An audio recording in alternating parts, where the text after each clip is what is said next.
Hi, I'm Mark Hobie, producing artistic director at Paper Mill Playhouse. All of us here at Paper Mill hope that you and your loved ones are safe and healthy during this time. While our theater is physically closed right now, we wanted to find a way to bring a theatrical experience right to you, to bring theater into your lives, into your homes. And so we've dug into our vaults and found these Humanities symposiums from the past.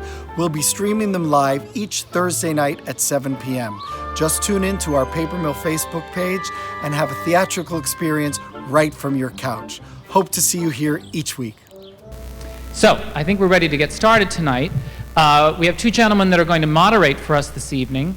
They are our press representatives, and it's Richard Kornberg Associates. Richard himself and Rick Miramontez are here. They also handle the press in New York for Rent, and for just recently for David Copperfield. They'll tell you more about what they do as press representatives, and then they're going to introduce you to our theater critics that are here tonight so we can get the inside story on how theater critics think and write. So please welcome Richard Kornberg and Rick Miramontez.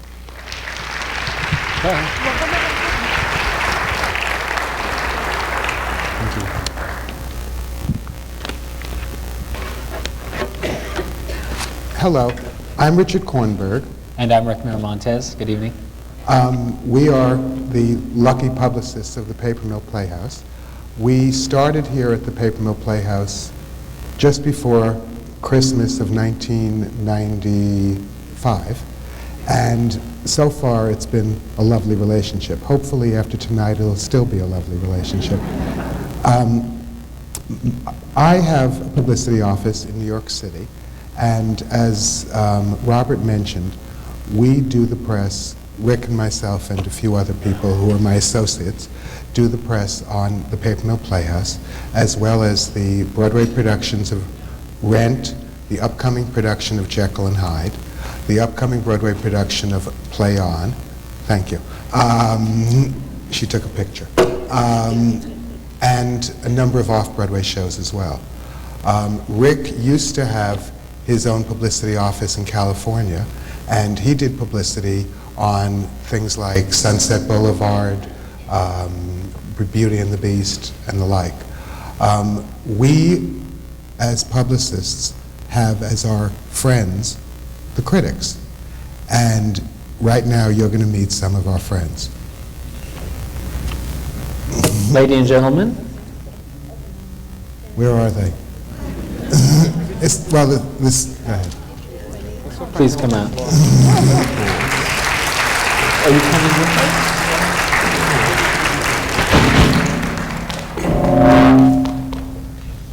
Thank you for that theatrical intro. To introduce our esteemed panel, beginning on my far end, the theater critic for the Star Ledger, and as of tomorrow, columnist for Playbill Online. Please welcome Mr. Peter Filichia. Next, a lady who began her career as a beat reporter and then for 16 years was the entertainment editor of the Asbury Park Press. She's currently the theater writer for the Press and the Home News and Tribune. Please welcome Gretchen van Benthuysen. And to Gretchen's left, a gentleman who is the chief drama and dance critic of the New York Post, and formerly the chief drama critic of the New York Times, Mr. Clive Barnes. And to Clive's left, the chief drama critic of the Daily News, and prior to that, the drama critic of Women's World Daily, and also the author of the biography of David Merrick called The Abominable Showman, Mr. Howard Kissel.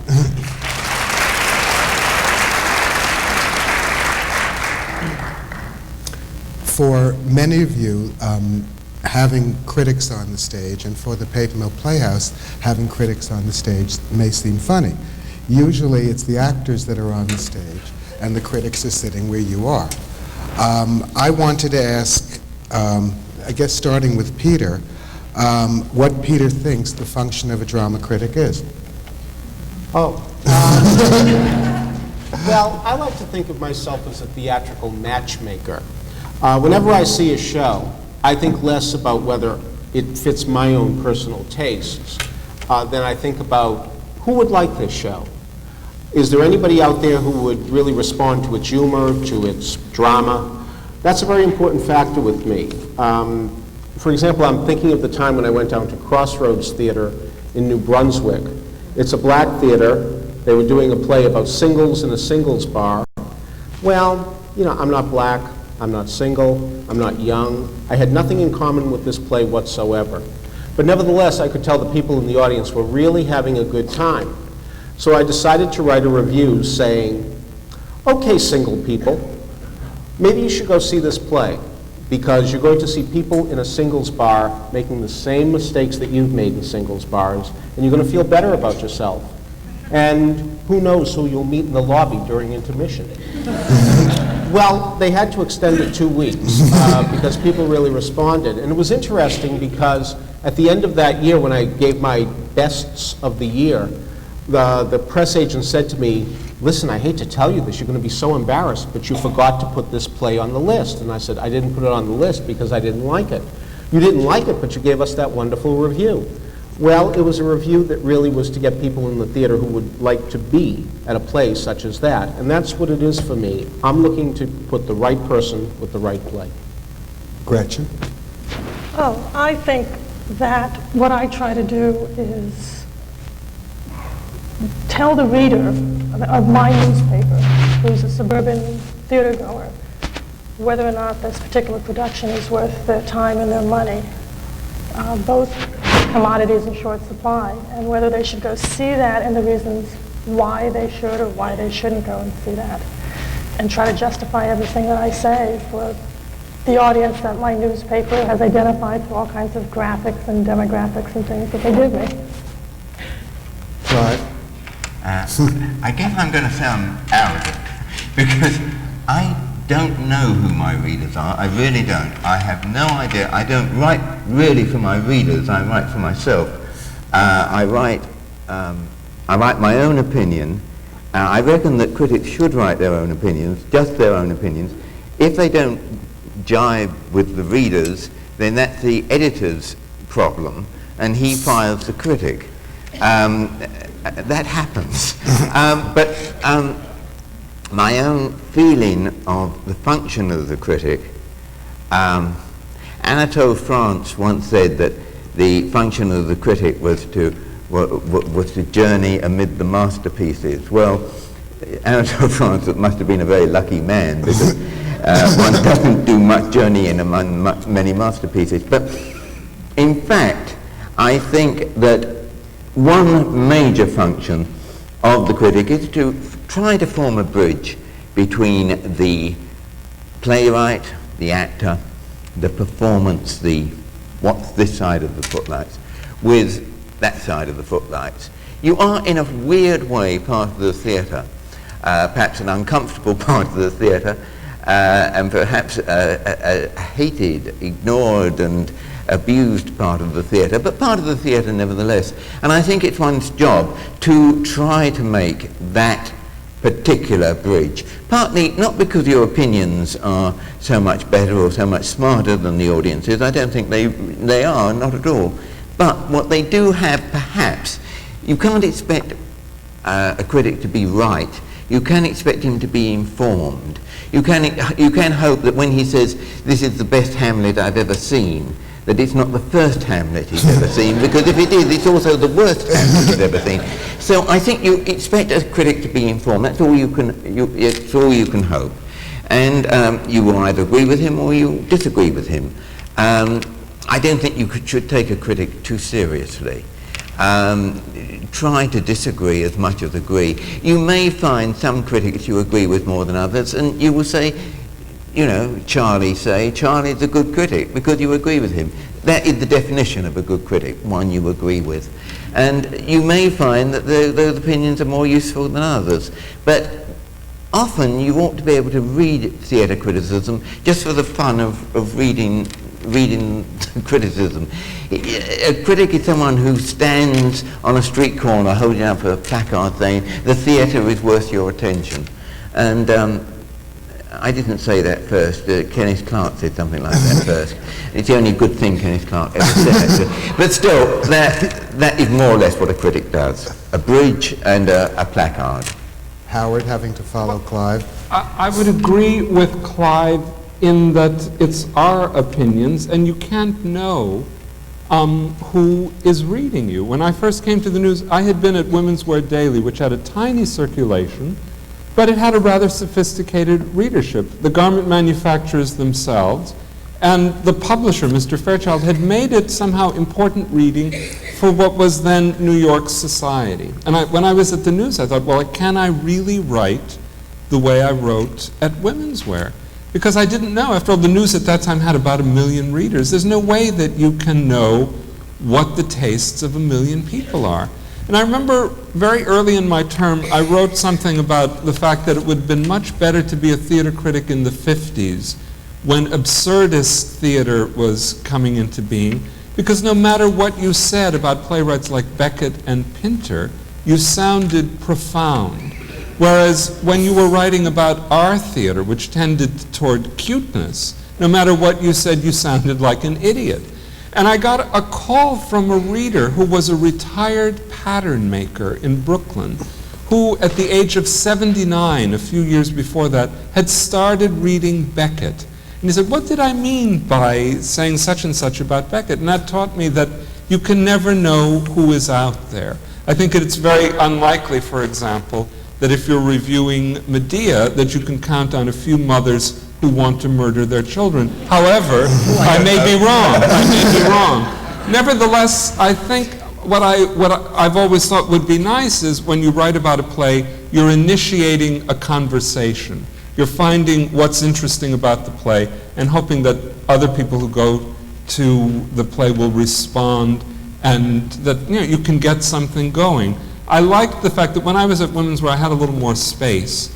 And I had a reader who said that he liked what I did because he said I described it accurately enough that even if I didn't like a certain play, he knew that he would, because by then he knew my tastes and how they differed from his. But at least I had described it accurately enough that he knew what was going on. So that would be very nice, as if you had enough space always to be able to do that. Today, Gretchen is in the enviable position of both being an editor and as well as being a critic. Gretchen, how does that influence the way you think? I'm no longer the editor. But you have been, I mean. So and that's what I was leading to, and Howard has been as well. Mm-hmm. So Howard, you think as well on this one. When you were an editor, you assigned one thing. Now that you're a critic, you are criticizing things you might have been assigning in the past. How is it different being one or the other? It's totally different. Because you have a readership that you're obviously going after. And would you assign, as a critic, you might like a certain play, but as an editor, you might feel that something else is what your readers want to see, or? We, at the press and at the Home News, we tend to, because of the regional theaters that we deal with almost exclusively, no commercial theaters at all, we tend to cover the theater. So everything they do at Crossroads, George Street, McCarter, Paper Mill, we review, and we try to do features. To answer your question, it may be more along the lines of what advance publicity do we give, because not everything that is staged do we have time or space to write a major feature story about. Having been the editor, I know how to pitch these stories to the editor, because I know how they think and what their deadlines are and what kind of artwork they're looking for, since newspapers are so graphically driven these days by computer design and color photographs and all kinds of things to make them more USA Today-like. I know the ins and outs of how to do that. So that gives me sort of background information on how to convince the editor that this story on this theater is more worthwhile than this interview on this rock star or this movie. So I can get a feature position on the Sunday Entertainment cover instead of on page 16 of the Sunday Entertainment section. So that has helped me, that background of doing that. But again, like all of us, I'm sure, we don't write about theater because we hate it. We write about it because we love it. So I want to get as much theater information into the paper when I was an editor as I do now as a reporter. Howard? Again, when I was the editor of Women's Wear, I was very lucky, really, because it could be assumed that the consumer readers that we had were theater goers. After all, for many years, and that was true of the social people as well as the garment manufacturers. After all, for many years, the garment district was right next to the theater district, and I had a cousin Ethel when I was growing up in Milwaukee, who had a dress shop, and when cousin Ethel would go to New York to buy the dresses, they would take her to the theater, and she would bring me the programs, which was very thrilling. One of the stories that we did that I did not do when I was at Women's Wear, but in the early 80s, about how drugs had affected the garment industry. And one of the things they discovered was, yes, in the 50s and the 60s, one of the ways that you persuaded the out-of-town buyers to look kindly on your line was to take them to the theater. Now they wanted drugs.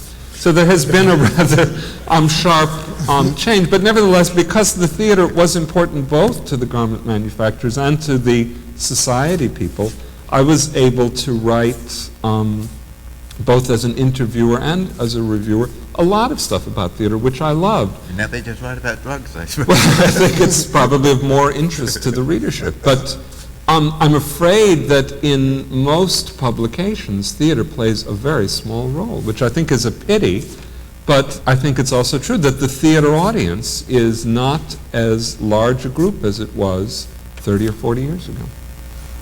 Now, Howard brought up an interesting point about the fact that you think about your readers. I'll start with Peter. Well, I'll ask Peter this one. Peter used to be an important contributor to the publication Theater Week, which just went out of business. And when you review something when you choose something to write about, how do you make a choice? How do you choose your readership? How do you choose, let's say, what you want to do for Theater Week versus what you want to do for the Star Ledger? Do you think differently? Do you write differently? Well, yes, Theater Week did just go out of business, and as a result, that's why I'm starting with Playbill tomorrow on their internet system. And it is going to be the same type of situation. Theater Week and Playbill Online, after all, go to hardcore theater fans. These are the people who know that Hello, Dolly opened January 16th, 1964 at the St. James Theater and played 2,844 performances. They can tell you each of the 7 Dollys that played it on Broadway and in the consecutive order in which they played it. So that's for whom I'm writing in Theater Week, and I can take a great many liberties there by dealing with arcane information without using any parentheses. But for the Star Ledger, I am dealing with people, of course, who may just be passing by the entertainment section and see something that catches their eye in a headline or a picture. For example, Carl Wallnow, who runs Centenary Stage out in Hackettstown, told me that the biggest success he's ever had was the time we ran the picture with the girl in the bikini in it, and people just came out in droves to see this girl who was rather attractive. I think I said she was attractive in the review, but I don't think it was the word attractive that really sold it as much as the picture sold it. So, so when I'm dealing with a person who may just be a casual theater goer or not a theater goer at all, yes, I do have to spell things out a little more.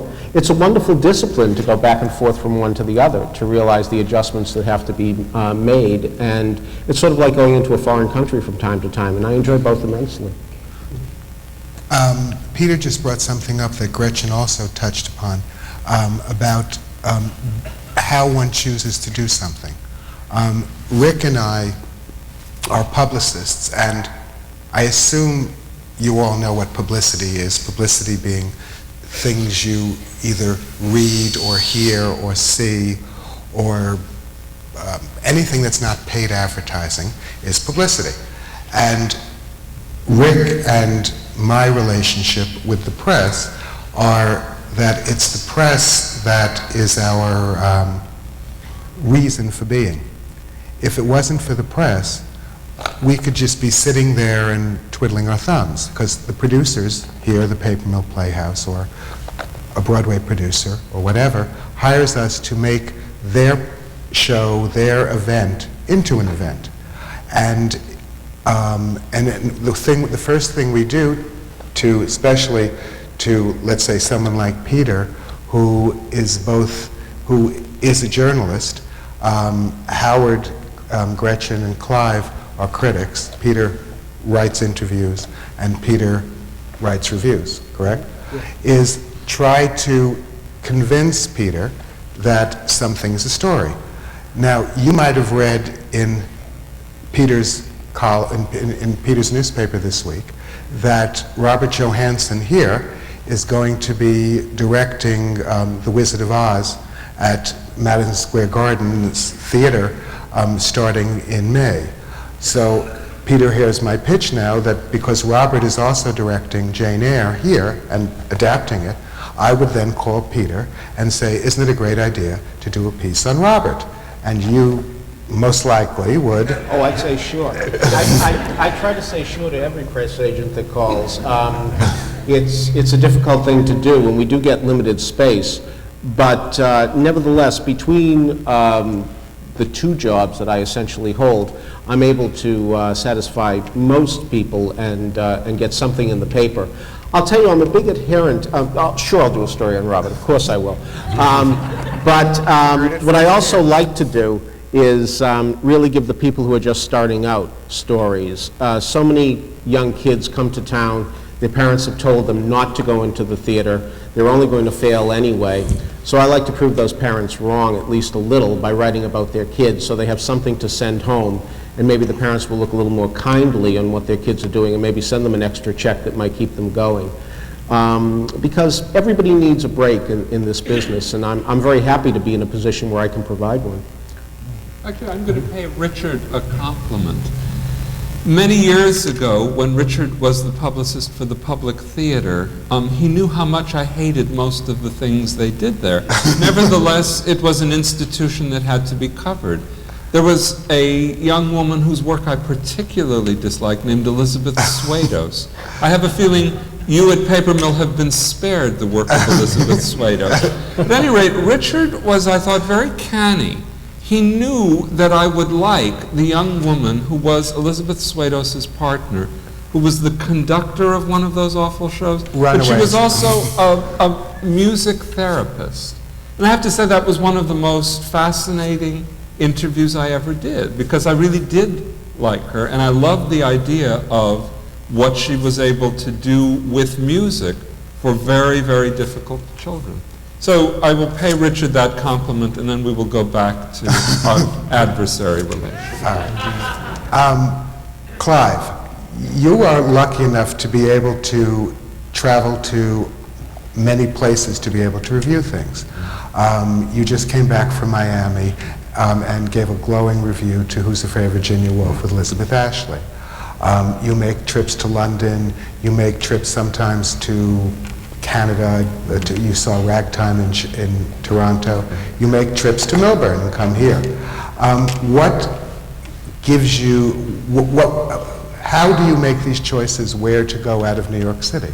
Choices outside New York City are very difficult because the paper fundamentally,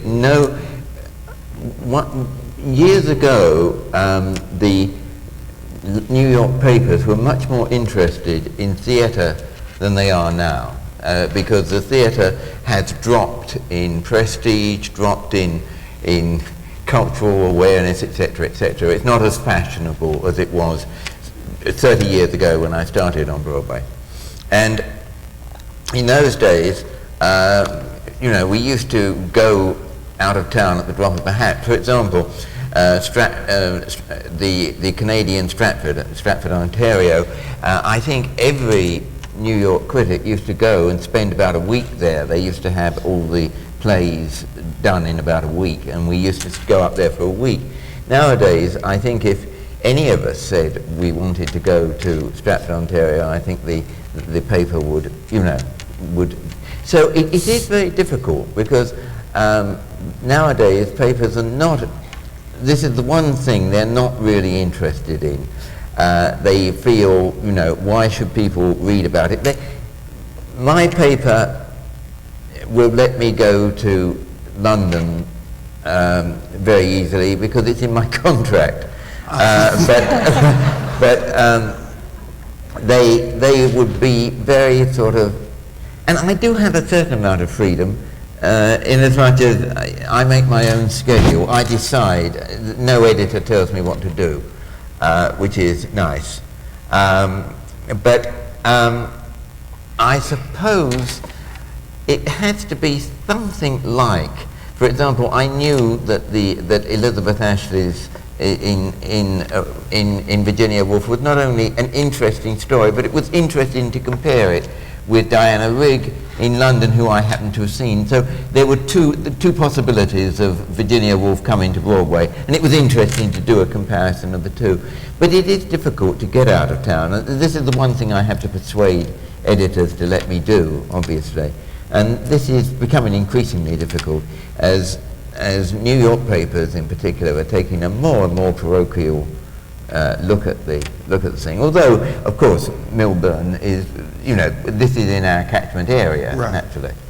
But also a matter of time. I mean, you know, but I dare say not everyone knows that there are 300 theatres in New York City. I mean, some of them most of them are tinier than this. I mean, some of them, you may not itch to get into, but you'll certainly itch when you get out of. But they're attics, you don't want to know. But there are all this enormous activity, and both Howard and myself, without going out of town, we're fighting to find reasons not to go to the things that are in town, because no one can cover everything that is in New York City, and I'm sure Howard will agree there. I will. He does. Did you want to expand upon that, Howard, or? Well, it's true. There are an amazing number of little groups performing all over, and you feel an obligation to at least see what they're doing. And then sometimes you see something really awful and you say, well, I'm not going back there. Then a couple of years later, they are under new management and they've improved. But it's true. And also our motto, our slogan is New York's hometown paper.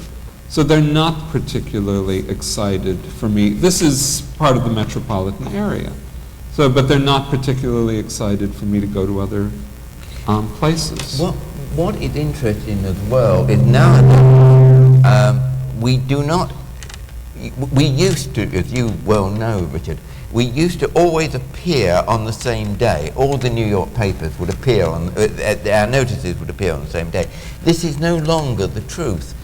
So nowadays, I think the New York daily critics the three of us, are very much dependent on one another. For example, Howard reviewed a play today that I haven't seen. I was going to see tomorrow. I read Howard's review and decided I wasn't.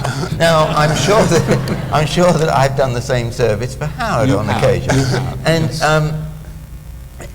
so that this also makes a difference to the coverage, because no one can cover everything. So we try to select, and we sometimes help one another out in that selection. Yes, but I think we should make clear that we all feel obliged to do the Broadway openings, and we all do go, those reviews run the same day. Yeah. And I think also mostly the off-Broadway reviews run the same day.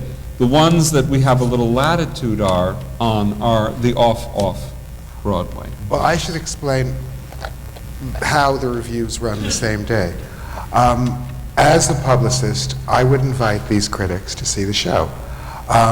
But one of the misconceptions is that when you see a first performance of a show, that's opening night. Traditionally, the producers want the actors to be able to have a number of previews so that the play gets tighter. Even though you may be seeing a performance and may get annoyed that you're seeing it before the critics review it, ultimately, producers usually give a week or two of previews. And then the publicist invites the critics to come to certain performances, which are called press performances. So it might be 2 performances before the opening night or 3 performances before the opening night, and then comes the opening night. At opening night, usually you won't see any daily critics because the reviews should all appear the day after the opening night. The way that it's done is that they all come on different performances prior to the opening with the idea that the reviews all come out at one time the day after the opening. Is that? Well, it's interesting because I review New Jersey theater for the Star Ledger, but because of my capacity with Theater Week, I was on the second night list. So the Explain day that what second night list is. Yeah, that means that I didn't go to the previews, the performances just before the opening. I would go to the performance after the reviews came out. It's a fascinating performance to go to because what happens is that cast up there, if they've received good notices, can't wait to do it for you. They're just so happy. I'll never forget Crazy for You, which arguably got the most enthusiastic review that Frank Rich ever wrote during his tenure. There was one girl in the cast, Beth Level. I'll never forget her. You could see through her performance that she was saying, I can't believe I don't have to go to unemployment for years. It was an astonishing thing to see that joy. On the other hand, if you go to a show that's been slammed by the opening night press, it can be a pretty awful experience. I remember one show in which the actors actually seemed ashamed that they were doing it. They were doing it in such a way to each other that you almost felt there was like that pane of glass that you get at the bank. They really wanted to separate themselves from the audience there. They were so deeply upset at what had happened.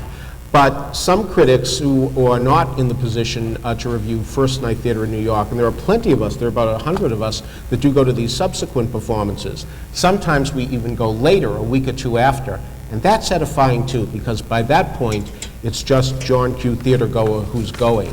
And it's fascinating to see the differences when a real audience, a real paying audience goes. You really learn a lot because you can see that an audience really goes there to have a good time and is intent on doing that, and pretty much is with the show much more than with those audiences of critics, because we can be pretty off-putting audience members at times. One thing I noticed when I was a second night critic, and I think most of us started second night critics in one way or another, and I remember when I was a second night critic, it was in London, and I was writing for a magazine rather like, I was editing actually a magazine like Plays and Players, which is rather like theatre. And I used to go to the second nights. And the amazing thing was that the plays were never as good or as bad as the first night critics said. You felt, what on earth were they talking about? So that was a salutary experience in itself. I always noticed that. And another thing about reviews that I have been told is that some critics, one critic was very, very guilty of this. They enliven. He doesn't write nowadays. He couldn't. He's dead. But some critics enliven their own prose by quoting the jokes from the show, which I think is I think it's dirty pool. I think it's very unfair. Unless the guy has got so many jokes that one or two to spare, and then you make that point. But very often he only has one or two, and once they're quoted. And I am told, and I'm sure this is true, that very often jokes that get enormous laughs at the previews, by the time that the reviews have come out, people have read them in the copy, and they get no laugh at all, which I think is another interesting thing about reviews. It's fascinating because you will hear a good line from time to time, and it does have a tendency to creep into the review. And I think it's important to avoid that for the reason that you're saying, but also there's a bit of artistry in finding a way to suggest the type of joke that's been said without saying the actual joke. And there's a lack of artistry in just quoting the line. That's when I really do feel as if I'm not at all artful. No, I agree with Peter completely there. I think any review should give some idea by its writing the style of the play or musical or whatever you're writing about. I mean, you would have a completely different nuance writing about, you know, Hamlet to what you would have to writing about getting Goethe's Garter. And I think that that kind of nuance of style was very important. All right, I'll start. I have a question of Peter, because I consider you a gentleman of the theater, having worked with you over the past few months, so I need to ask you this question. There is a perception here in New Jersey that your review can make or kill a production. How does that make you feel, and is that accurate? Well, of course, it's the paper. It has nothing to do with me. And anybody who has this job will be in the position because the Star-Ledger happens to be the paper in the state that does sell the most papers. It's about 500,000 during the week, and it's about 700,000 on Sundays. So there's no question about it. And I'm not going to lie and say that it isn't a treat to know that that power is part of what the job is. But it also bears with it a great deal of responsibility. And it's one of the reasons that most often I try to be a gentleman about the way that I write about people. I remember I was out at the theater once. My girlfriend and I were there, and the two people who started the show were really rotten. And sometimes my girlfriend really teases me about the fact that I do try to bend over backwards to be nice, and said, I suppose you're going to say something wonderful about these two people. And I said, no, I can't say anything that's really particularly good, but what I did decide to say were that so-and-so and so-and-so were not yet in command of their roles. And I felt that that was a good way of doing it, because the people reading it, the actual actresses, would say, well, you know, there's still time, and I will be in command of my role by the time it's over. I always try to remember that Willie Mays, the famous baseball player, did not get a hit his first 21 times at bat. He was saying to his manager, I think it was DeRocha, send me down, I'm terrible, I stink. And the manager said, calm down, you're going to be good. And he turned out to be Willie Mays. Lord knows how many actors there are who take a while to get going, just as Willie Mays did. Maybe they'll be wonderful, but maybe they won't be wonderful if they're too terribly criticized. So because the paper does have far-reaching consequences, it does make me think twice before I say something particularly bad. But also, Peter, I'm starting with Peter and then going to Gretchen, Clive, and Howard. As a theater critic, isn't the theater critic there to be, for the public, a way to choose what the public should see? And therefore, if you're too nice, don't you feel that you're doing a disservice to your readers? All right. Well, I don't think that anybody reads so-and-so and so-and-so is not yet in command of their roles and say, wow, I got to see this show. And I can take great pride in the fact that I know how to write a review that doesn't hurt anybody's feelings and yet still won't sell a ticket. Because it takes a lot to get people to get out of their house and put down a comparatively large sum of money compared to most other entertainment venues. So there is a way of damning with faint praise, so to speak, and I think that there have been times when I have really concentrated on doing that. Because yes, I don't want the public to come and have a terrible time and not go again. It's interesting to me that most of the mail I get from readers criticizes me for not liking a show as much as they did. I have that experience more than I do people writing in and say, you made me go see such and such, I spent my good hard-earned money and it turned out to be terrible. I'm sure all of us have had the experience where I think about every 2 weeks I'll run into somebody from my past or something like that who say, we went to see Cats last week, and I think, uh-oh, here it comes. I'm going to have to bear the responsibility for Cats now. And we loved it. Good. I'd much rather you have a good time than agree with me. Now, Gretchen, before you answer this, also I want to, we can combine two questions, and then Clive and Howard can do it this way too. What type of play do you go, when you're going to, I mean, you have these choices of being able to see almost anything. And obviously, you might have seen 5 Hamlets and 6 room services and things like that. Is there a type of play that you go, oh great, I'm going to be reviewing it, or is there another type? What type of play do you like to review? And what type of play do you go, oh my God, I've got to see another one of these, or I've got to see this, like? Sitting on the stage, I hate to say I don't like farce very much. For some reason, I don't like contemporary farce. I like 200-year-old farce. I don't know if it's the costumes or the liberties that they can take with it. I think I try not to prejudge anything. But again, unlike these fellows who review New York theater, I don't review New York theater. But you go. I go to do features. Right. Which is why you probably don't pitch anything to me, because you think I only do critical things. You'll be here with him in the morning. I'm sure you'll be pitching Robert Johansson too. I mean, I love to see good Shakespeare. Good Shakespeare to me is just a wonderful night in the theater, especially if it's different and in a whole different way. But I hate to sound trite, but it's just, if I can see a good performance of anything, even if it were a farce, I would be just elated. But no, fortunately the regional theaters in New Jersey have a tendency to do a lot of new work, which is exciting because you don't see the same thing over and over. And with Crossroads in the mix, you have an ability to see one of the few black theater companies in the United States, which I find extremely enjoyable to see plays written, produced, and generally acted by a culture I don't know an awful lot about and learn a lot from.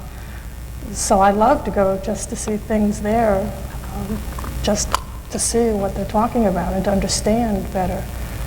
But I'm willing to see almost anything. Clive? First, I'd like to pick up something that Peter said, because I think he made a very important point about the value of compassion in a critic. It's very easy. I remember when you're a kid critic, when you start, and I started really as a kid,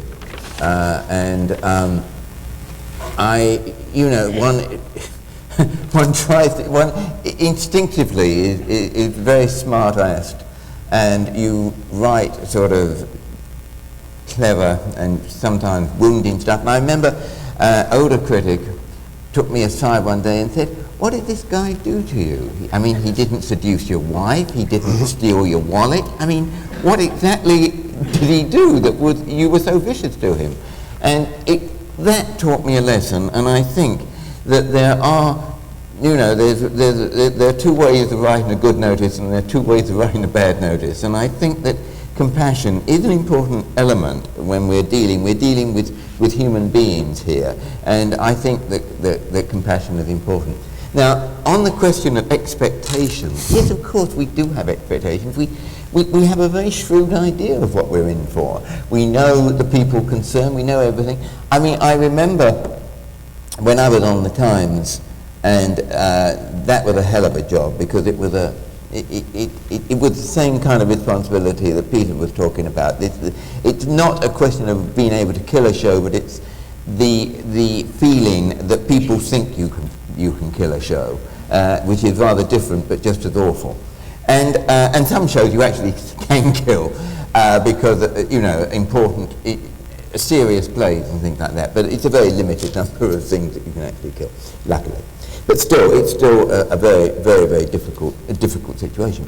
And of course, you do have preconceptions. And when I was on the Times, in those days, the agents and the producers and people actually asked the Times to make sure that my wife went with me to the theatre because she was a theatre goer, and she obviously wouldn't want to go. My then wife, actually, she wouldn't want to go all the time. I've never had a wife who wanted to go all the time, but luckily, I suppose. But marital discord would be rife. But in fact, it was obviously I had prejudged a show if Trish didn't turn up, and the Times took account of this and actually paid for my babysitters, so my poor wife was forced to go to the theatre virtually every night, and my children never saw any of us, but still formed firm connections with babysitters. But that, I think, is you do. But the joy of the theatre is that you can turn on a dime, that the theatre that you thought was going to be incredibly boring turns out to be absolutely marvellous. And occasionally the theatre that you thought was going to be absolutely marvellous turns out to be excruciatingly boring. But that's part of the game. But I think, yes, we all go to the theatre with pre-ideas of what we're going to see. The knack and the skill is to have that moment of excitement as the curtain goes up, have that moment of sheer kind of what's going to happen, and to be able to turn on a dime if your expectations are confounded. Howard? Well, I agree that when we're young, we're not as compassionate as when we get older. But that's partly because of the response that we get. I think there's nothing harder than to write a good review, to try to do justice to all the things that moved you so much or that excited you so much. When you don't like something, the bile just flows and it takes no time at all to write it. What do you get the most compliments for? Do people say, "Oh, I love how beautifully you wrote about that play you liked"? So no, they love it when you have said thumbs down. Boy, send did you them to give the that out. exactly. So of course that's not the only reason that you do what And you the do. other professionals are the worst at that, aren't they? Well, yes, I actually once had a conversation with Colleen Dewhurst. She thought that every paper should hire an actor to write alongside the critic, because the critic would do what he had, and then she said, then the actors, because they're so sympathetic with their fellow actors and they understand what's going on, they would write a more knowing review. And I said, Colleen, do you really believe that? Who is the most vicious when it comes to describing other actors' performances? Actors. I mean, we look like pussycats compared to when the actors go after each other. Yes, they can tell one another in the dressing room, darling, you were marvelous, but that's not what they really mean. So I said, and she agreed, really say. or what they really say, but she agreed that you would either get fake praise, which would be of no use to anyone, or you'd get something so much more destructive than what we do, that this noble experiment would not do well. I would say in terms of what you go to see, you never know, and I agree with Clive. Sometimes you go expecting the worst, and it turns out you have a delightful time, and vice versa. What you most want is that your whole being gets caught up in what's going on the stage. That does not happen very often. It's most likely to happen in a classical play because it's there if the actors can get it all. There's the most there. The kind of plays that I really do dread going to nowadays are plays about social problems. Because I always say we participate in two dinosaur worlds, the theater and newspapers. I don't think that the theater should usurp newspapers. We have enough trouble as newspapers staying alive. People want editorial comments on social issues. They can pay 50 cents. They get all sorts of things plus a whole editorial page. Wasn't that true in Ibsen's day? But again, I've never thought that Ibsen was a social playwright. I think if you simply reduce Ibsen's plays to social statements, they're not very interesting. But I've always thought that the great thing about Ibsen is that they are kind of classical tragedy. People advance and suddenly a door clanks shut behind them. If you just take Ibsen's plays as social statements, then yes, I agree. Who needs them?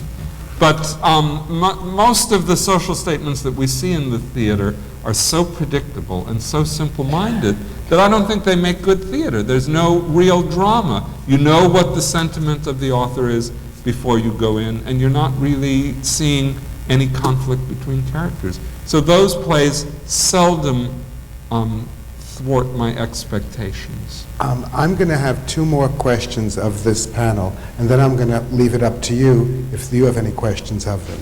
My next question for all of these people is how you became theater critics. Peter? In college, where, by the way, I was a holy terror. And really, David Bossio, when I saw him at the class reunion, still wasn't speaking to me over a review I wrote in 1968.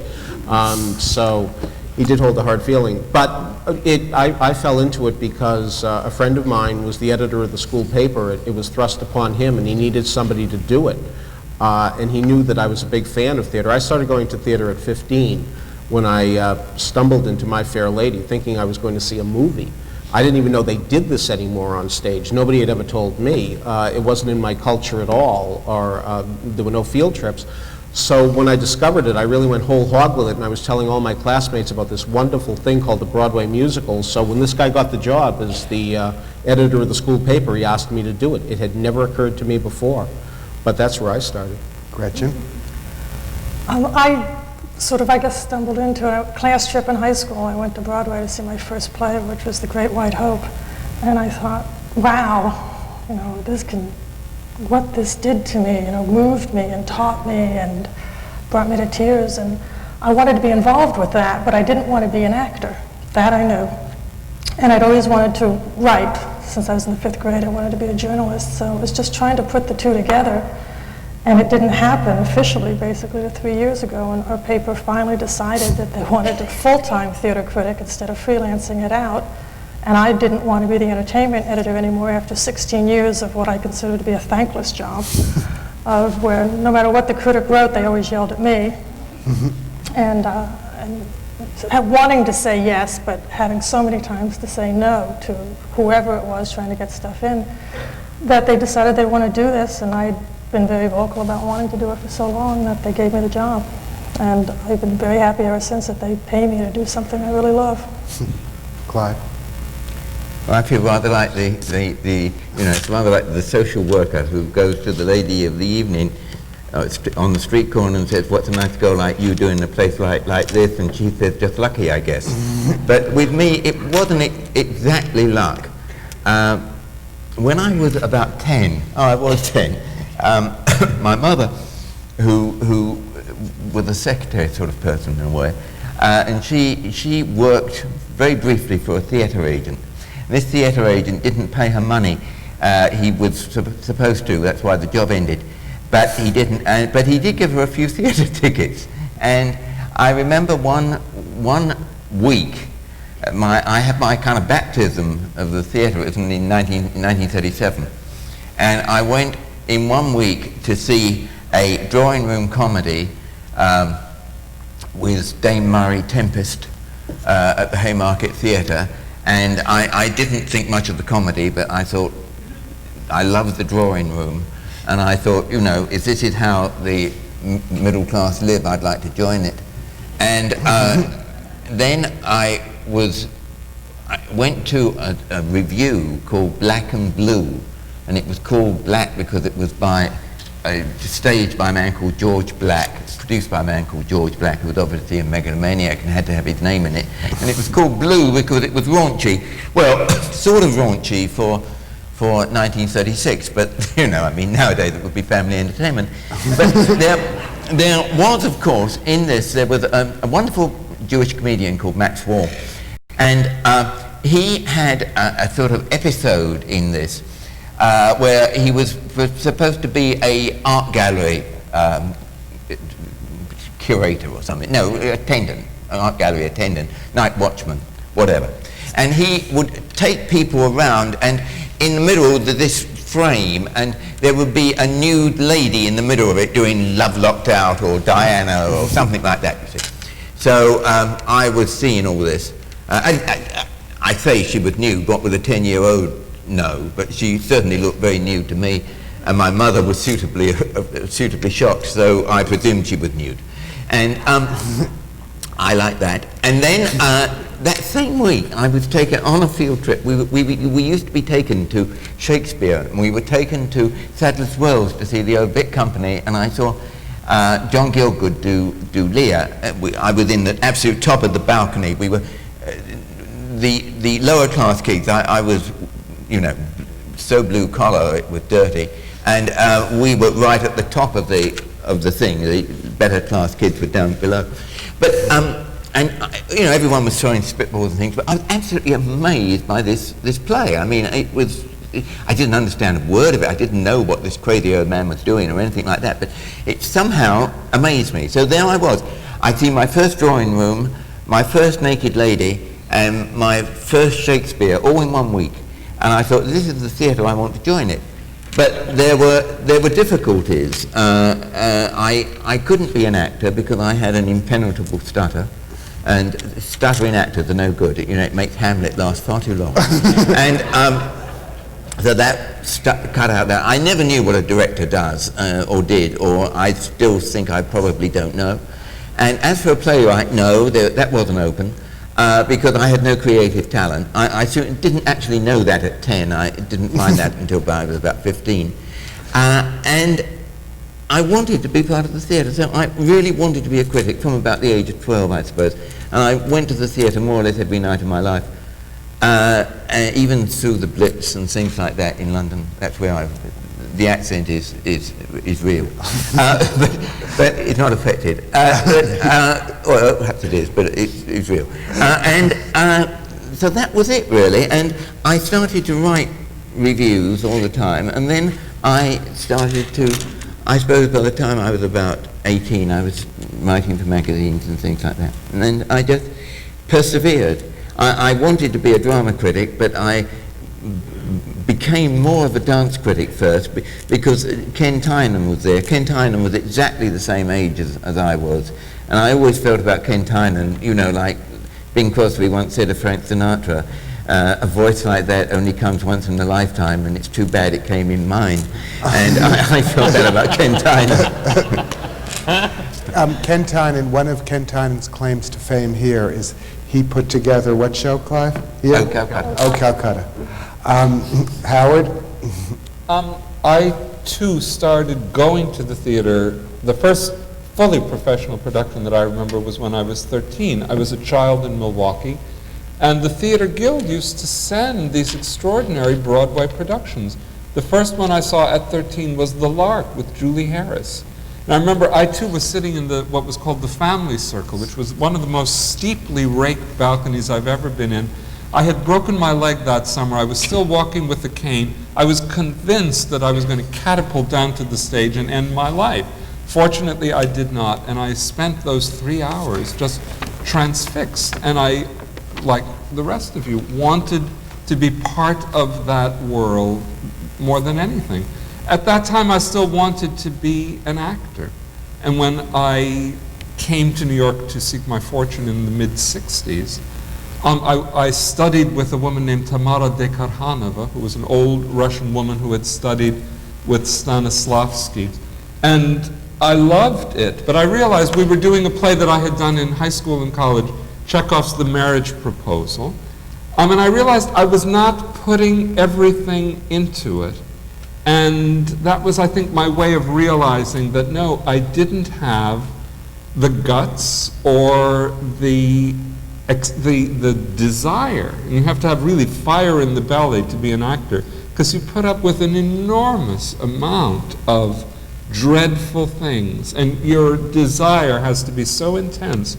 And at the time, I most wanted to do classical theater. 30 years ago, nobody was doing classical theater in New York. I couldn't imagine leaving New York. And I thought, I will go through all of this humiliation, all of this rejection, and so forth. If I'm lucky, I will get to play the upstairs bachelor in Under the Yum Yum Tree. It is hardly worth that. And by chance, I was working at Fairchild Publications, which published Women's Wear Daily. Around the time I was there, they instituted a page devoted to the arts. And I did second string movie reviews, I did book reviews. By attrition, I became the editor of that page. When the movie critic left, I became the movie critic. And when Martin Gottfried left to go to the Post, I became the theater critic. And thereby hangs the tale. I have one, I know Rick's about to say, but since I see Angelo Del Rossi in the back, the one question I really want to know from these critics, is this. You all see Paper Mill. You know that Paper Mill does musicals primarily, and musicals that in many cases are better than the Broadway counterparts. Absolutely. If each of you had a show that you would have done at Paper Mill, which show would that be? Now, Angelo's listening. I guess my first response would be on the 20th Century, because it's a show that almost worked on Broadway. It was the show that my girlfriend and I first discovered when we started dating. We have a great deal of sentimental attachment to it, and I think that's part of it as well. But also, this is a theater that you should pardon the expression, could afford to do it and do it in the way that it should be done. I'd like a second look at that show, and I guess that would be one that would come to mind immediately. But I wouldn't mind seeing an operetta here like Bittersweet, a Noel Coward show, or even an attempt at one of my favorite failed musicals like The Grass Harp. That was recently a movie without music, but there is a musical version that I'd like to see somebody take another stab at, because I think it's a very worthwhile property. Gretchen? I hate questions like this. One of my favorite shows is Company, and I did not see the New York production. I'd love to see it again, but I don't know if that's something that would do well here or not. I just don't know. Clive? If I were a producer, I would be rich and famous, and I wouldn't be a critic. But I'm going to say something which is really sort of something I shouldn't say, really. But my fiance's stepfather just died, Burton Lane. He died last week, and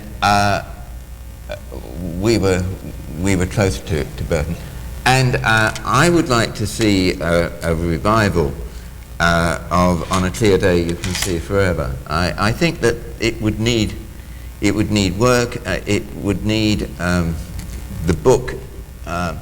Burton Lane, who wrote a number of musicals, but notably Finian's Rainbow and On a Clear Day, and quite a number of others. But he never really found a good book writer, wonderful lyricist. He was the composer, and he wrote some wonderful tunes. And I think On a Clear Day, it would need work on the book, and I don't know whether the Alan J. Lerner estate, I think actually Alan J. Lerner's widow, the last widow, is so eager for a production that she probably would permit almost anything to be done to the book. Even Wendy Wasserstein was mentioned as taking it over. Yes, and Wendy, I think, is interested. But if someone could do something with the book, I think it'd be a lovely thing to revive. It's a very good show. Howard? Well, I'm just going to mention, Peter, that strangely enough, I have seen some second looks at On the 20th Century. It was done at York, and what was wonderful about it was they didn't need the fancy scenery, though the fancy scenery was spectacular. But the show worked quite well without it. And they also did The Grass Harp, and it worked quite nicely. There's only one that, in fact, it never occurred to me that I should tell Angela this. I always tell it to Michael Price at Goodspeed.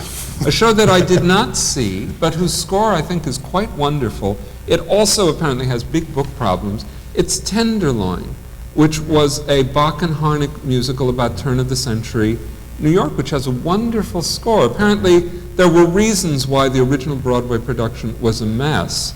But it has a great score. Great opening number. There's a song which I think is just haunting, My Gentle Young Johnny. It has a lot of great things. The other show that I have been urging people to do for years is going to be done this year as part of the City Center Encore series, and that's The Boys from Syracuse, which has a great score, so that we don't have to worry about that anymore. But I think we do have to be concerned about Tenderloin.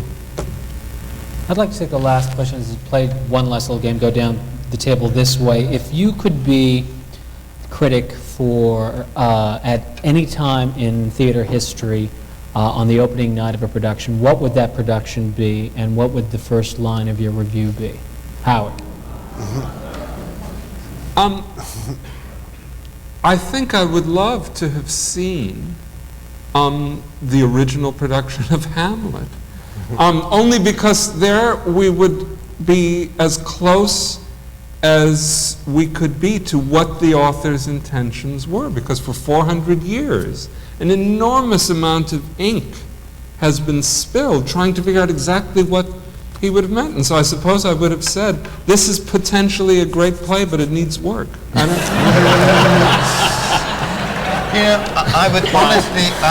was very honestly going to say Hamlet, and it really is true. So I'm going to say Hamlet again, although I have reservations, because I don't think I would ever like to live in a place that didn't have anaesthetics or I'm afraid of pain, and didn't have a sort of, you know, toilet facilities. Apart from that, Hamlet, and I think I'd start my review, he's done it again. Gretchen. Unfortunately, Hamlet was going to be my choice too. And you had told me this a couple days ago, and I still haven't thought of the first line. I try not to prejudge, and I'm going to use that as my out on that part of the question. Fair enough. Peter. I think it was in 1938, there was a musical called The Cradle Will Rock, and it was a government-funded project. The WPA were the people sponsoring it. On the night they were supposed to open, the theater was padlocked because word had got around that this was a somewhat subversive production. So as a result, they had to scurry around to find another theater. John Houseman was involved in this. The famous conductor Lehman Engel was involved. It was a musical written by Mark Blitzstein, who was a very well-regarded classically oriented composer.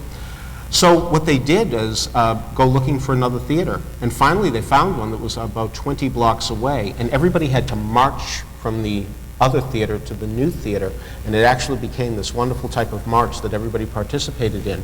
Now, once they got to the new theater, not everything was solved, because there was some issue about whether or not the actors could actually perform this work, because they were government employees, so to speak.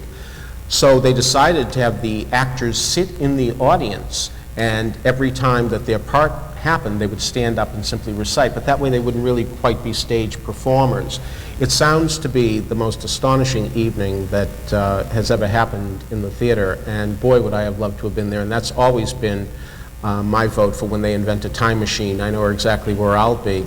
I guess my review would have to once again say that theater cannot be stopped no matter what happens. And we hear about the death of theater. We hear how it's all over, and we've been hearing it for a long time.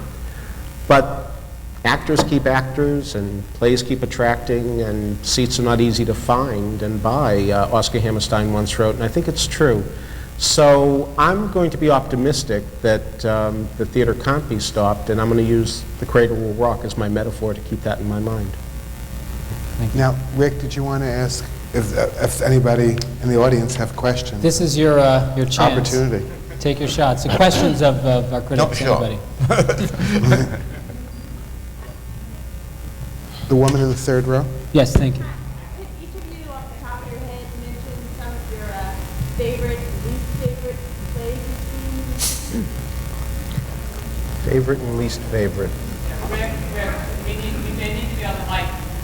Oh, all right. Thank you. Could each of you, off the top of your head, mention some of your favorite and least favorite plays you've seen recently? My mind always goes a blank when I'm asked this question. I feel the same way. I always forget. Do you know?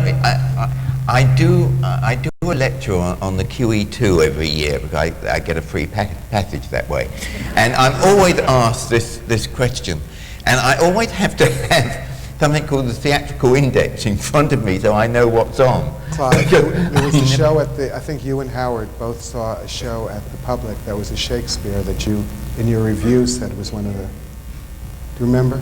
Recently, the three Henry VI, Henry VI Part 1, Part 2, and Part 3, all in 2 parts. Well, that was terrible, yeah. I think we agree on that. And we enjoy an awful lot. But, you know, it's very difficult to say, you know, it's like saying, you know, what's your favorite flower or your favorite girl's name or, you know, or even your favorite girl. It's kind of very, very difficult, I think. Howard? I would agree. It's one of those things, you would say something, because again, we go 3 or 4 nights a week. Clive is a maniac. Clive goes unbelievable number of times. You forget what you have seen, and it's not that interesting. It's really not that interesting. And again, I always feel, whenever I complain about my space, at least I have a certain amount of space. It's not like television where they have a minute. and you really sound so glib, either praising it or attacking it. In a minute, I just don't want to be in that position. Gretchen? I saw I thought, a magical production a couple of years ago at the New Jersey Shakespeare Festival of, I believe, As You Like It, that was, I thought, perfectly conceived from beginning to end. And they also did, that season or the next season, The Merry Wives of Windsor, which was set in the Catskills, where everything, in the 50s, on top of the Catskills, where every single moment in the play had been so well thought out by the director that it all works, that even when they got to the end, do you remember this with the Very well. Oh, very well. with the duel? It was a badminton game instead of swords. It was so magical that I went back and took some teenagers with me to show them that Shakespeare was fun, and it was understandable because the way the actors just delivered it was like they were speaking modern English, when of course they weren't. Those are the ones that just stand out most recently. The worst? The worst? Oh, the worst. Oh, I'm not going to say what it is. No. I'll do a worst. No. I saw a musical called Ebenezer off Broadway in December. I wish there were a moratorium on adapting Christmas Carol to the stage. We have enough. The world is full of Christmas carols, and we can do without. One that comes to mind as being very good is a play I ran into in Valdez, Alaska this summer called Wits Welding. Terrible title, excellent play about people who decide to take in a foster child and have very romantic views about it, and then find out what it's like to deal with a teenage boy whose name is Harley because he was named for the motorcycle on which he was conceived. I think this play is going to have a future, and again, the fact that there I was in Valdez, Alaska at this playwriting conference, not expecting anything to really come out of there and to run into this remarkable work, once again proves, with a slogan the Yankees used to like to use in their advertising campaign about going to a baseball game, at any moment, a great moment. And it was true of this in Valdez, Alaska. Another question. I wanted to tell you that a number of years ago, I took a course at the New School in New York City. I think the title was Theater and Other Media. And we were taught that the best thing to do is to go to theater or go to a movie or whatever without reading anyone's critique, because we could become our own critics. And we can make the decision depending upon our upbringing and our experiences in life. And so every Saturday morning we go to the 8th Street Theater and see a movie that had not been released as yet. And Wednesday evenings we go back to class, the auditorium, we have a discussion. I like that idea. I very rarely read critiques, unless I just happen to looking through the paper and just read them. I decide that if I want to see something, I'm going to see it, and if I like it, fine. If you don't like it, that's all right. If I don't like it, that's fine too. I think that's great. I quite agree Now, there. what is your feeling about that? I mean, quite agree. I think we probably all agree. I mean, we don't want to be censors, we don't want to be traffic cops, we don't want to be good food guides, we don't want to be... we're none of those things. We're really not. We don't want to tell you what to see. If you want to read us, fine. If you don't want to read us, better. As long as the editors pay us. Yes, I suppose we want influence. We don't want power. We do want influence because we all got into this game because we had some idea of, some platonic idea of the theatre that we admire. And I suppose we're in love with the theatre, otherwise we wouldn't be doing this idiot pastime. And we're part of the theatre, and we do love it. And we probably enjoy bad plays more than most of you would enjoy good ones. Otherwise we'd go crazy. Sometimes we do. But we don't want to tell people what to think or anything like that. We really don't. and which is one of the reasons why we were so tongue-tied when we were asked to say what we thought was good and what we thought was bad, because it's not a question of thumbs up or thumbs down. That's idiot kind of criticism. It's much more trying to make people think about the theatre and enjoy the theatre more, stimulate people to think about theatre. So that if you want to read criticism or feature things about the theatre, fine. If you want to read about theatre, fine. You're never going to stop criticism, because it's natural that any aspect of human affairs, whether it's sports or politics or anything like that, is going to be talked about, and if it's going to be talked about, it's going to be written about. And so you can't stop criticism, but you don't have to read it, and you don't have to take any notice of it if you read it. Just fly above it. Make your own mind up. No one can tell you what to think. No one can tell you that you will enjoy something if you don't enjoy it, or you should have enjoyed it if you didn't enjoy it, or that you shouldn't have enjoyed it if you did enjoy it. All this is nonsense. Just go and relax. I think I said earlier that I would like to think that a review is a way of initiating a conversation. I would feel that one of the problems of the theater nowadays is there's nobody listening or talking back. I think the audience has become very passive. And I think that's partly because they're used to watching television, where someone does the laughing for you, or they're used to going to movies, and not necessarily the little movies where you become involved with the human beings, but movies that are like roller coaster rides. So very often they come to the theater and their response is entirely passive. They don't know whether they should be laughing, whether they should be moved, because not much is really going on. And it upsets me. I remember years ago, because I've said for a long time that the theater has become not an emotional experience, but a status-enhancing experience. You go, you tell your friends you saw something, and they're very impressed.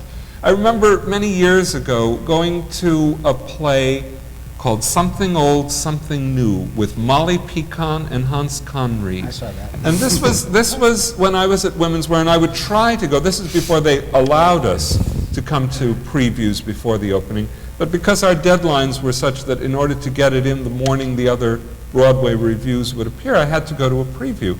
So this play was moronic, and there were two people behind us. They didn't seem to be laughing at the feeble jokes, but when the curtain came down on Act 1, what were they discussing? Not the play. One of them said, "You think it's going to be a hit?" "Oh, I think it's going to be a big hit." They were more concerned with whether it was going to be a hit. They were probably backers. Well, that's also possible. But that strikes me as beside the point. But of course you're not supposed to take us as authorities, though I would hope that you would take us as experienced and informed. But no, there's no reason why, I agree with Clive, there's no reason why you have to bother with us. But if there is going to be a conversation, presumably we can set the tone in some way. Also, it's a way of people living vicariously. A lot of people can't go to shows either because they're shut-ins or their income won't allow it, but they still like to feel as if they're informed, as if they know what's going on. And we allow that to happen too. Mm-hmm. Over here, please.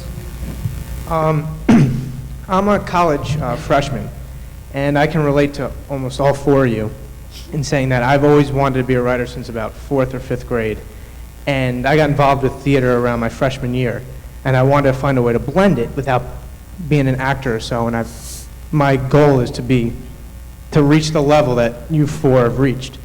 What advice could you give me in getting started? Puff and dust. I'll tell you about that. It's all very nice for me to stay up here and say that I started when I was in college and all that. My career has not been strictly that of a drama critic. I've been a high school English teacher. I've even written fortune cookie messages for money. They give you $2 a fortune. So the point is, I've had a checkered career to reach to this point, and I'll be the first one to tell you this. But 10 years ago, when Theatre Week magazine started, I saw that as an opportunity. I remember talking to my girlfriend at the time who said, "Gee, I don't know why you're bothering with that magazine. Why don't you write a query letter to the New York Times and say you want to write for them?" And I said, "Because Theatre Week will come out every week, and it will give me the volume that I need to be successful." And I wouldn't have this job today if it were not for Theater Week. And I would always urge anybody who's starting out to go to the newsstand the first day of every month. That way you'll remember, and look for any magazine that says Volume 1, Number 1. They're looking for writers. And you don't have to tell them you're a college freshman. And I would really write them a nice query letter saying that you want to write an article on whatever that magazine is about. And I think once you get started, you'll find it snowballing the way I did late in life. I started my own magazine, which is sneaky. But in actual fact, I too, until I didn't start to make my living, complete living as a journalist and as a critic, until it was when my first child was born, and I went to the hospital and said, I'm giving up my job to my wife, who took it very well.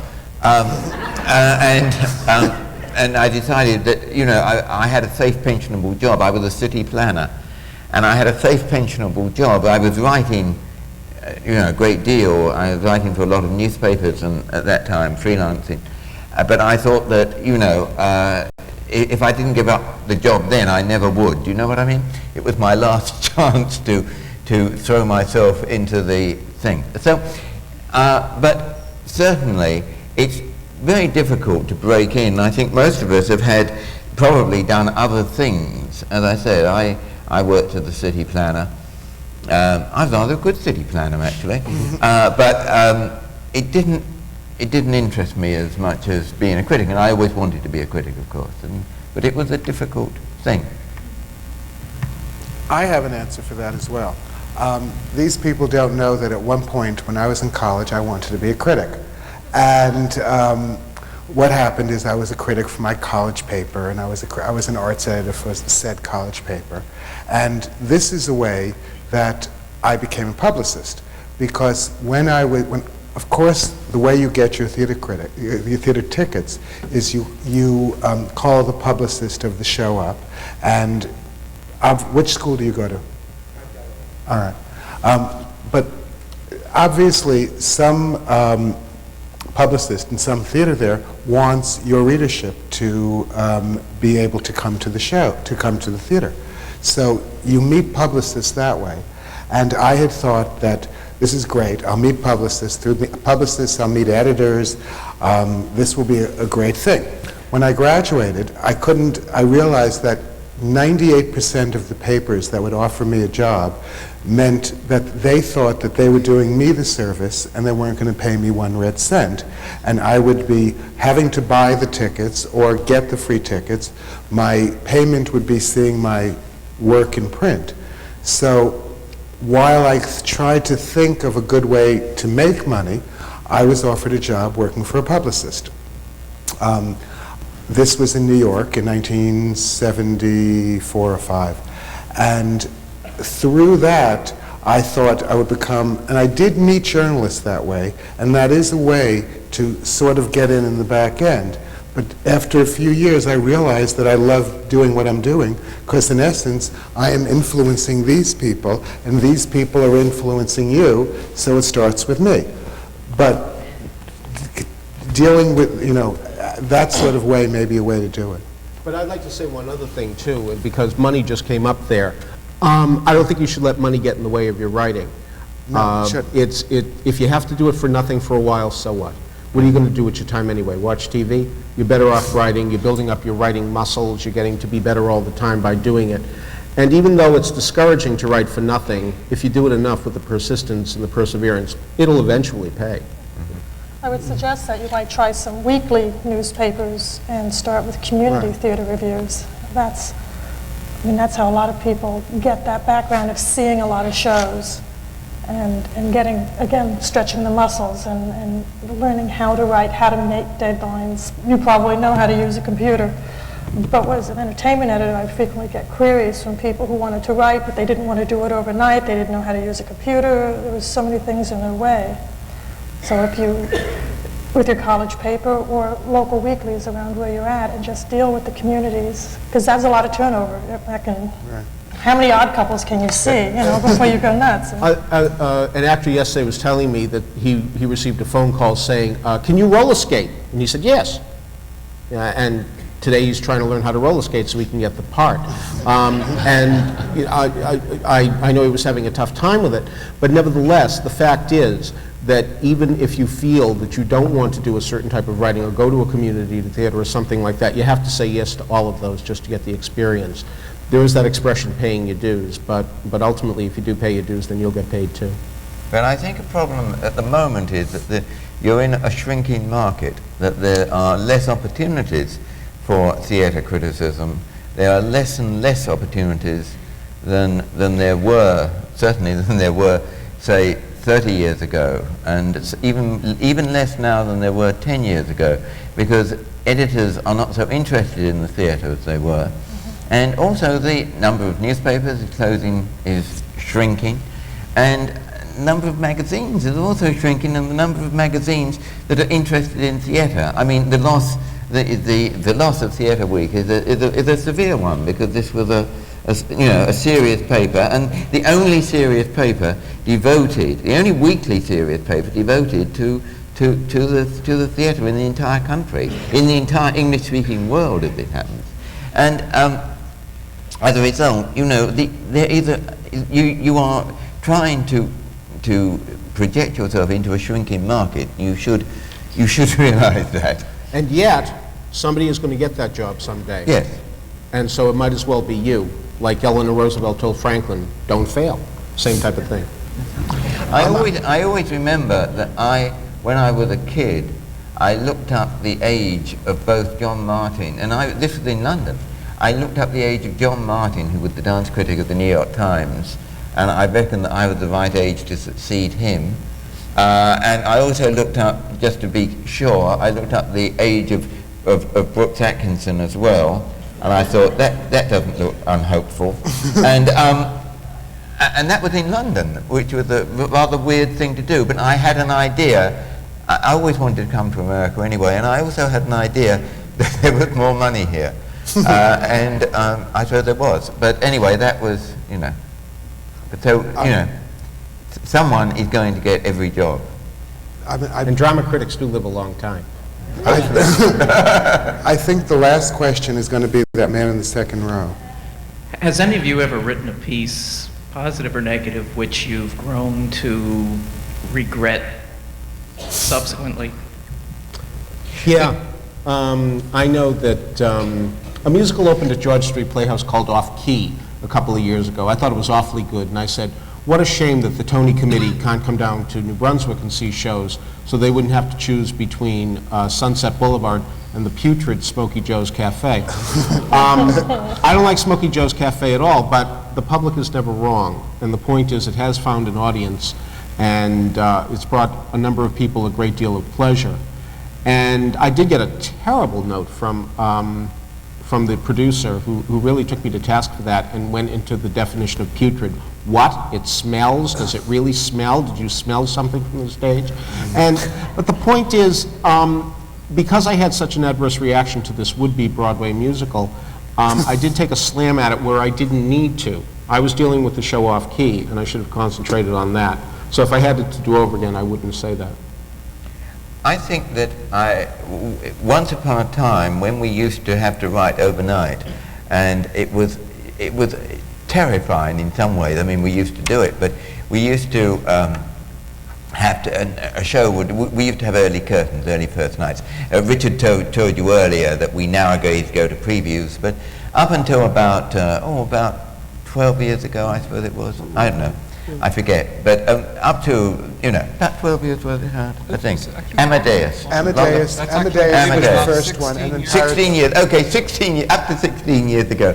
We used to have this terrible rush to judgment. And you used to, the curtain would be down very often at about 9:45, something we had early, half an hour early curtain or an hour early curtain sometimes. So the curtain would be down about 9:45, something like that. 5 to 10 perhaps, and you had to get back to your paper and type. In those days I used to do about 1,000 words for a notice, and you had to type 1,000 words in an hour, you can get the notice done within an hour, sometimes within 3/4 of an hour, something like that. And they used to take away, you used to type a page and then the copy boy would take it away and it would be set up in print, and then they'd take the next page. And of course, at that time you were very, very much at the mercy of your first paragraph. And you had no time, you couldn't go back, you couldn't change anything, it was just there. And if you got the first paragraph wrong, it was hell. And so very often, although I didn't necessarily regret my opinions, I often regretted the way they were expressed. And also sometimes in those days particularly, you can iron things out, nowadays, but I remember particularly one remark I made about, it's always stuck in my memory, about, I wrote about some guy, he wasn't an important part, he had a little part, and I said, it just came under my typewriter, that Mr. So-and-so made the least of a small part. And it struck me as very funny at the time. And then when I read it in the morning, I thought, oh my God, did I say that? I mean, and I envisaged this poor man waking up to breakfast with his wife and children and reading the notice, then coming to the end. I mean, just a walk on. He suddenly read, Mr. So-and-so made the least of a small part. I felt of him, his soul cringing over the coffee, and I felt bad about that. And I think one of the great advantages of being able to is that now we can save our bile to where the bile is most appropriate, i.e. the pretentious and the unpleasant. It just happened. I'm sorry. I can think of one review that I wrote that I didn't trust my own judgment, and I should have been a little harder, I think, on the show, where the audience was having a good time, the person who was with me was having a good time. The show had been dramatically changed from what it was on Broadway, where I had seen it and thought it was great, but I didn't think this was great, but I didn't want to try to compare the two because I thought maybe that was unfair. There were children in the show I thought were exploited sexually, seen that didn't need to be as perhaps graphic as it was, but I'm a mother, so maybe I was reacting harsher than I should have, so I just doubted myself. And after I wrote it, I had a number of people who hadn't seen the review, I don't think. We were discussing the play, and they would tell me how terrible it was. And they didn't like it either, for a lot of the same reasons I didn't like it. And I sort of and this is right when I had gone back into writing, so I was a little nervous and certainly not jaunty at all. And I realized I have to be more honest with the readers and with myself if I'm going to do this for a while. And Howard?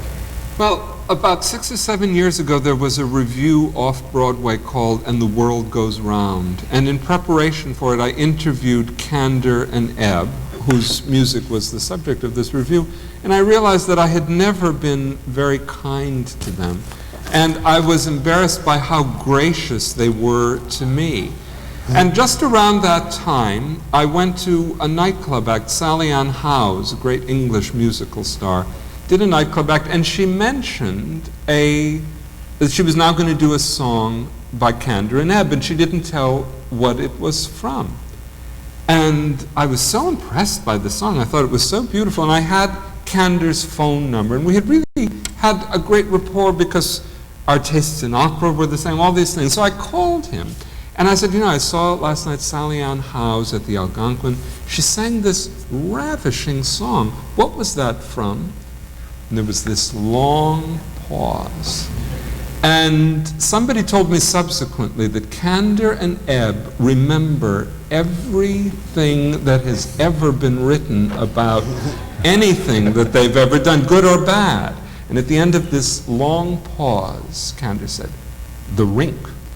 And he must have remembered every nasty thing I said about the Rink, because I went back to look at the review and I thought, oh, I really flew off the handle. Because I thought it was at the time a very ugly show. I hated the fact that it had Liza Minnelli and they were exploiting the Liza character's relationship with her mother and I just had no control. And even though I have a feeling I still wouldn't like it, I think I would be a little more in control. But I will never forget that long pause and the way he said, "the rink." Once I wrote a notice for the Times, and I got into a great deal of trouble for it. But the show was called Smile, Smile, Smile. I didn't. That was the review. That was the whole review. That was it. It was over. Avers was always so upset. He was the editor at the time. I want to thank our panelists for doing a great job.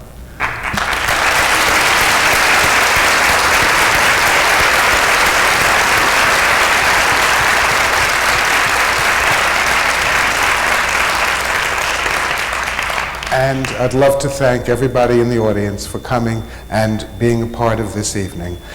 We here respect you there, and what you gave us, and we hope what we gave you, was enjoyable. And thank you very much for coming. Thank you.